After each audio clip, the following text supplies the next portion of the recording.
Black hole, ये नाम सुनते ही दिमाग में क्या आता है?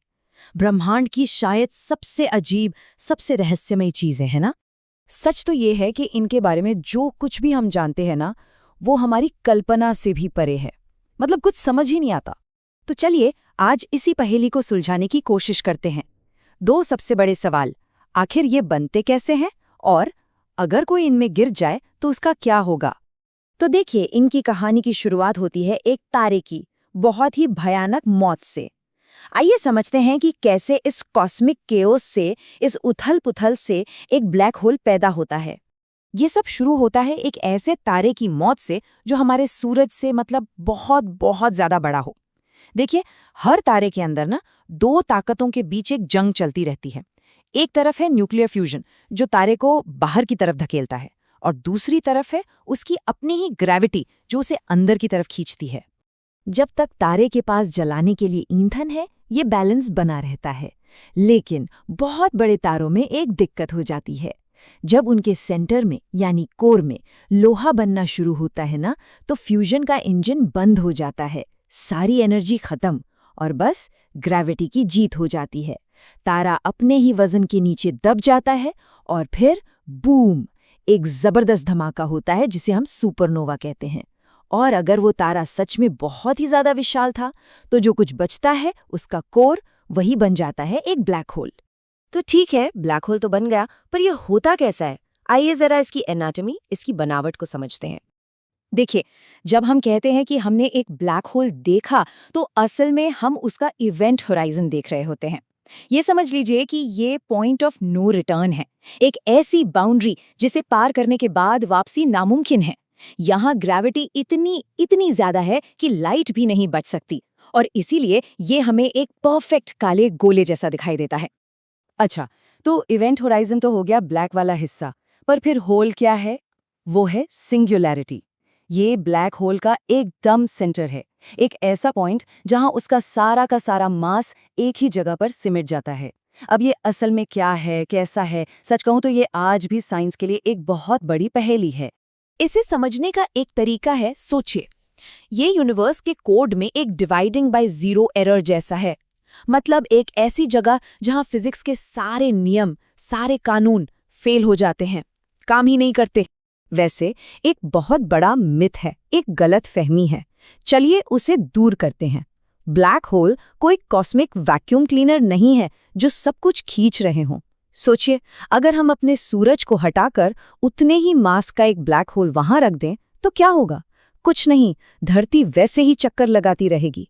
हाँ, ये और बात है कि हम सब ठंड से जरूर जम जाएंगे।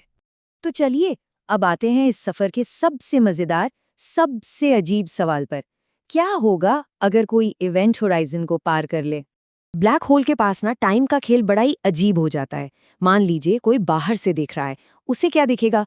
उसे दिखेगा कि जो चीज गिर रही है वो धीरे और धीरे होती जा रही है, उसका रंग लाल होता जा रहा है, और फिर इवेंट होराइजन पर पहुंचकर वो हमेशा के लिए वहीं जम गई है, फ्रीज हो गई है। लेकिन जो गिर रहा है उसके लिए कहानी बिल्कुल अलग है। उसे तो बाहर की दुनिया फास्ट फॉरवर्ड में दिखेगी, ऐसा लगेगा जैसे वो पूरे यूनिवर्स का भविष्य देख रहा हो। अब इवेंट होराइजन के पार क्या होता है? इसके लिए हमारे पास दो बहुत ही डरावनी थ्योरीज हैं। पहली है स्पैगेटिफिकेशन, मतलब ग्रेविटी आपको किसी नूडल या स्पैगेटी की तरह खींचकर लंबा कर देगी, तब तक जब तक आप बस एटम्स की एक गर्म धारा न बन जाएं। और दूसरी थ्योरी और भी अजीब है, फायरवॉल थ्योरी।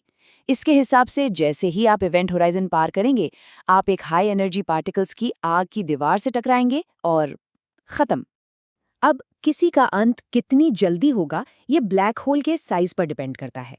एक छोटा, मतलब तारे जितना बड़ा ब्लैक होल आपको इवेंट होराइजन तक पहुंचने से पहले ही खींचकर खत्म कर देगा। लेकिन अगर ब्लैक होल सुपर मैसिव हो, बहुत ही बड़ा, तो हो सकता है कि आप इवेंट होराइजन पार कर जाएं और कुछ देर तक अंदर का सफर कर सकें। अब जब बड़े ब्लैक होल्स की बात हो ही रही है, तो जरा कल्पना कीजिए कि ये कितने बड़े हो सकते हैं। अभी तक हमें जो सबसे बड़ा सुपर मैसिव ब्लैक होल मिला है उसका नाम है S50014+81। इसका वजन हमारे सूरज से 40 अरब गुना ज्यादा है, 40 बिलियन। और इसका डायामीटर यानी इसका साइज 236.7 अरब किलोमीटर है। अब ये नंबर सुनकर शायद अंदाजा न लगे, तो इसे ऐसे समझते हैं। सूरज से प्लूटो तक की जितनी दूरी है ना, उसे 47 से गुणा कर दीजिए। उतना चौड़ा है ये ब्लैक होल।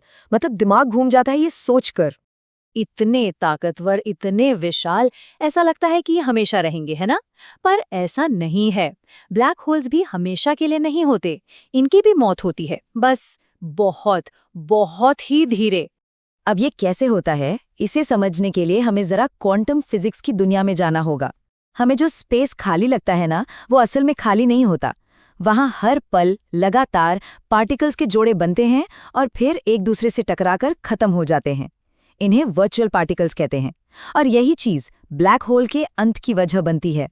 सोचिए, पार्टिकल्स का ये जोड़ा ठीक इवेंट होराइजन के किनारे पर बना। अब क्या होगा? हो सकता है कि एक पार्टिकल अंदर गिर जाए और दूसरा बचकर बाहर निकल जाए। अब जो पार्टिकल बाहर निकल गया वो असलियत में आ जाता है और अपने साथ ब्लैक होल की थोड़ी सी एनर्जी चुरा ले जाता है।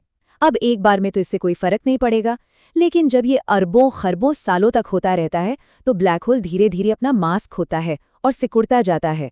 इसी को हम हॉकिंग रेडिएशन कहते हैं। और ये जो प्रक्रिया है, ये ब्रह्मांड के इतिहास की सबसे लंबी, सबसे धीमी विदाई है। ये कहानी है हमारे यूनिवर्स के आखिरी दौर की।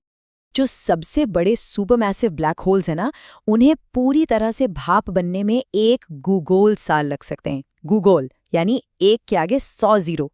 ये इतना लंबा समय है कि हम सोच भी नहीं सकते।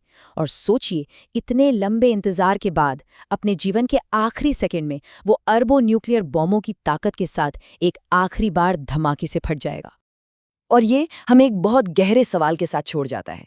जब अरबों खरबों साल बाद यूनिवर्स का आखिरी ब्लैक होल भी इस तरह रोशनी बनकर खत्म हो जाएगा, तो उस आखिरी लम्हे को देखने के लिए क्या कोई बचा होगा?